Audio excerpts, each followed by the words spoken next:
Let's go over how to properly upload your YouTube videos. This way you can get more views and more subscribers this year. And make sure you stay till the very end of this video because I'm going to be showing you some things you need to do after you hit publish on your videos. This way you can sustain the growth on your YouTube video and overall more growth on your YouTube channel. Today's video is sponsored by Soundstripe. Choose from thousands of audio tracks, sound effects, and even stock videos to increase your content production value without worrying about copyright issues. You can sign up for free over at soundstripe.com and use the code NavigatingYouTube to save 15% off your subscription. Links in the description box below. Alright, you're probably like, hold up. I thought we just hit publish and then we prayed to the YouTube gods that they're gonna just distribute our videos and this way we can get more views. But that's just not true. There's actually things you need to do immediately after you publish your video, 2 days after you publish your video, and even 30 days after you publish your video to get more views on YouTube. But I'm getting ahead of myself. Let's first go over how to properly upload your videos so you can get more views. Okay, so this first part seems pretty obvious, but just a quick reminder, you need to fully optimize your video as soon as you upload it. So something I do is during my research phase where I'm trying to find the best keyword to optimize my video for or to even make my video about, I will then go through TubeBuddy's SEO Studio. This way I can fully optimize my video and make sure I do not miss anything. If you don't know, SEO stands for Search Engine Optimization, and it's the act of you putting specific data into your title, tags, description, and even your thumbnail and what you say in your video. So if we look at here, you can see that I have done all of this work. So I have my title done, I have my description box done, I have my tags done, I have my thumbnail even uploaded. This way I understand like who I'm competing with and I can make sure that this is 100%. If it's not 100%, I need to go through and really see what's going on and why it's not. And then once I upload this video, I'm then going to go into this little extension button right here that says TB, which stands for TubeBuddy, and I can go into the SEO Studio portion of it and then just go to the video that I'm optimized for, which is get more YouTube views. From there, TubeBuddy is going to automatically place in all of that work I did before, which again, I know is 100% optimized because I went through the optimization checklist, and it just speeds up my production time because I don't have to now, after I've uploaded everything, I'm probably tired from filming and editing this video, go in and try to figure out a title and try to figure out a thumbnail. Your thumbnail and title should not be second thoughts. They should literally come first because it's really important for your title and thumbnail to go together to make sure that people are going to actually click on your video. Now, even though my SEO score is 100% right now, I will let you know there are times after you upload your video, your SEO score may go down. But don't worry, because part of the things that I'm going to show you on what to do after you upload your video will help you maintain 100% SEO score to make sure you get the maximum reach across the platform. Okay, so the next thing you want to do is make sure you're adding subtitles, you're adding an end screen, and you're adding iCards. So subtitles are super important for two main reasons. Number one, subtitles are a part of SEO. Number two, it makes your videos and your channel more inclusive. There are people who need subtitles when it comes to watching YouTube videos. That can be people a part of the deaf community, those who are hard of hearing, or just people like me who have children and literally need subtitles whenever their kids are home to be ensure that they can actually understand what's going on in your video. So if you don't add subtitles, you are then missing out on a group of people that need the subtitles or prefer subtitles, which means you're limiting the amount of views that you would get if you were just to add them. And I know subtitles could be a lot of work, but Rev makes it super easy, and I am in no way sponsored or even affiliates with Rev. I literally use this company all the time. So I will just take the URL to this video, make sure my video is unlisted, and then I will do their rough draft version, which is like 25 cents a minute. So if you have a 10-minute video, that's like $2.50. Unless I'm bad at math. Let me know in the comments below if I got that right. All right, so once you have your subtitles, then that's when you want to move into your end screen and your iCard. So this is really good for helping you increase your suggested traffic on YouTube.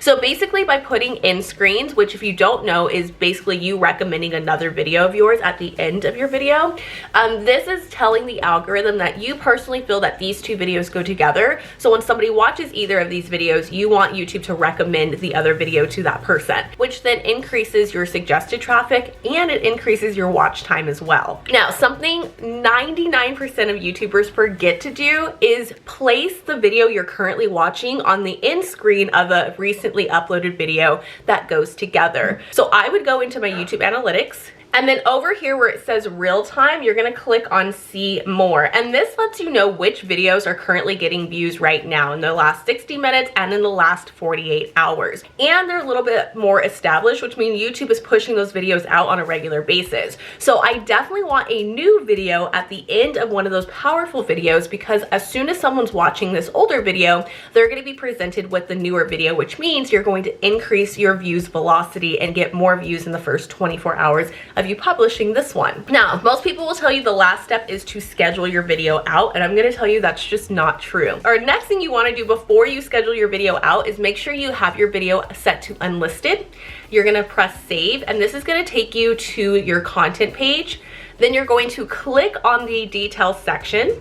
Make sure it's unlisted still, and then you're gonna click this little box that says view on YouTube. So there's two things you wanna do here. Number one is you wanna watch your video all the way through and make sure that there's no extra edits you need to make. There are plenty of times that I think my video is completely done, I did a really good job editing, and when it's on a bigger screen, I notice I made a mistake. The second thing you wanna do is make sure you're adding a pinned comment. So pinned comments allow you to, again, suggest another video, which is going to increase your suggested traffic, and I typically will keep the iCard, the end screen, and my pinned comment video the exact same video. The second reason why you want to do a pinned comment is because a lot of people won't tell you this, but your comments are also part of SEO. So what people are saying in your comments helps your video rank for those keywords. So if I can get a lot of people talking about getting more views on YouTube or getting views or after they upload or anything like that, it helps really depict the conversation, and it helps YouTube push my video out in other areas and related search terms that have to deal with getting more views and what to do after uploading your YouTube video. Of course, once all that's done, you can go ahead and schedule out your video, and then you're gonna move on to what you need to do after uploading your YouTube video to get more views over a longer period of time. Okay, so the first thing you want to do after you've uploaded your YouTube video is to reply back to all or as many comments as you possibly can. Now, this is something I wish I could do, which is reply back to every single one of my comments, but I am a mom of 2 toddlers, I have my own business, I have a lot going on in my personal life that does not allow me to sit down and reply back to every single comment no matter how much I want to do that. So something I will do is I will set a timer, because there's plenty of times I have scheduled my videos and then forgot it was live and then forgot to go and comment with you guys. So if I'm uploading a 15-minute video and I know I'm scheduling my video to go live at 8 a.m. on Friday, then I will set a reminder at 8:15 a.m. on Friday to go into my comment section and reply back to comments for about 30 minutes to maybe an hour if I have extra time. Now, something I do when I reply back to comments is to ensure that I'm not just saying thank you or just kind of closing off the conversation. One of the reasons why I like to come in almost like right after I've uploaded video, obviously I'm giving people time to watch my video, but I want to increase the engagement and increase my community. It feels like I'm a real person, which I am, and I'm really like getting to know you guys, because I ultimately do. So instead of just saying, oh, thank you, I like to say things like, oh, what was your favorite part? If somebody said, I loved this video, like, what was your favorite part? Or was there anything I didn't answer? Or what inspired you to start your YouTube channel? Like, those things allow me to, one, get to really know you guys, which I absolutely love, and it really builds a strong community, because the stronger your community is on YouTube, the better your videos are going to do overall. Now, after I've replied back to comments, I wait another 2 to 3 hours, and then I go back into my YouTube studio and I will look at the latest video performance, also known as your video snapshot. So with this, it's going to tell you your rankings by views, your overall views. It also tells you your impressions click-through rate and your average view duration. Now, in the first like 30 minutes to an hour, your ranking by views and your overall views are going to be there, but I don't really pay attention to that, because I have videos like this one here that will be like 10 out of 10 or 8 out of 10, or basically a low performing video, but it's such a specific topic and I understand my topics, my audience, and everything else, that I know that these videos most likely take off in the next 30 to 60 days, which I will help you in a little bit go over how to get more views within that time too. So something I like to do is wait the 2 to 3 hours, because that's when this information information comes in, my CTR and my audience retention rate, or average view duration.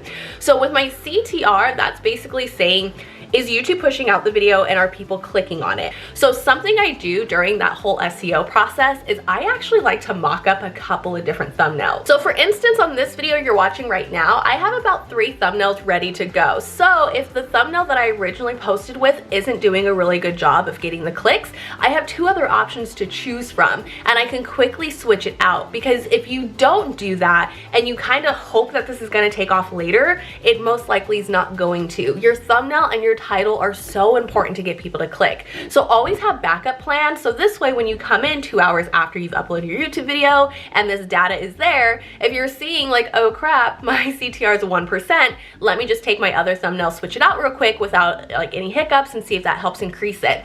But if you're noticing that your thumbnail is doing really good, it's like at 8%, like leave it alone. Do not fix what's not broken. All right, now remember when I said I optimize my videos fully to make sure they're fully at 100%, but sometimes your videos will kind of lower in SEO. That's because before you publish your video, you're telling YouTube that I feel my video is going to do really well in this search term for this keyword. But after you publish your video, real humans are typing in certain keywords and they're interacting with your video, and it may be slightly different than what you optimized for. Which, if you have the TubeBuddy extension, you'll be able to see the score right here. And then if you scroll over it, it actually tells you everything you need to do. And then making those small little tweaks has now gotten my score back up to 100. So this way my video is still fully optimized for how people are actually finding my video, because before you publish your video, again, it's just an assumption, and you want to make sure that you're making it easy for your audience to find your video and for the YouTube algorithm to push out your videos to the right people who are looking for your video. Now, remember how I said there's just some videos that take longer than others to get more views? This is where I will go back in 30 days after I've uploaded a video and do the exact same thing to see if there's anything I can do to boost that video's performance. So for instance, this is a video I did back in January, and again, it's another tutorial style video that just takes a little bit longer to get views on my channel. And so we see that after about a month and a half, it only has about 477 views. So I'm gonna click on the analytics here, and I wanna do a couple of things.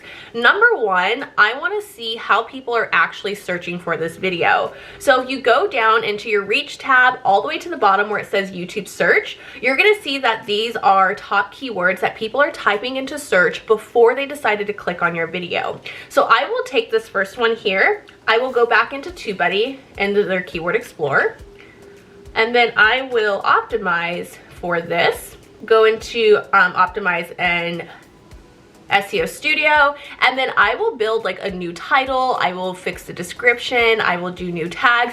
Basically, I'm re-optimizing this video just like I did 24 hours after I published a new video to get views and really give this video a chance, because this video was just struggling to get views of how I originally thought it was going to and how I originally optimized and the keyword that I was originally trying to target. All right, so I know that could be a lot of info, so let's recap what you need to do during the upload process and after you've published your video to get more views on YouTube. Number one, when uploading your video, make sure to fully optimize your video for SEO. Number two, add end screens and iCards to your current video, and take your current video and add it as an end screen and iCard to a video that is older that still gets views every single day, which you can find that information in your real-time analytics. Number three, before scheduling your video to go live, make sure you watch your video as an unlisted video on YouTube to check for any errors that you may have missed in your editing process, and add a pinned comment that depicts the conversation that you want to have in your comment section. Once your video is published, you're going to want to make sure you're replying back to as many comments as possible within the first hour of you uploading your video. As a good rule of thumb, I like to go in after my video is uploaded, depending on the length of the video. So if my video is 15 minutes long, then I generally will go in 15 minutes after my video has been published to give people enough time to watch my video and start to leave comments. 2 to 3 hours after I've uploaded my video, I'm going to go ahead and check my video snapshot to ensure that my video CTR is high. There is no magic number, but a good rule of thumb is just ensuring that your current video CTR is higher than your channel average. Number three, 24 hours after uploading your video, you're going to want to go back in and recheck your SEO score. All right, and then number four, you want to do a similar thing 30 days after your video has gone live. So go back into your video's analytics analytics, go to the reach tab and scroll all the way to the bottom to find the search terms that people are actually using to find your video. Then take the top search term and re-optimize your video for that search term. Doing these things during your upload process and after you publish your video is going to ensure you're going to get more views on your YouTube video, and it also ensures that your video is going to stay relevant and keep getting views over a longer period of time. For more simple tips to help you get more views on YouTube, make sure to check out this video next and get out there, make some content, and let's grow together.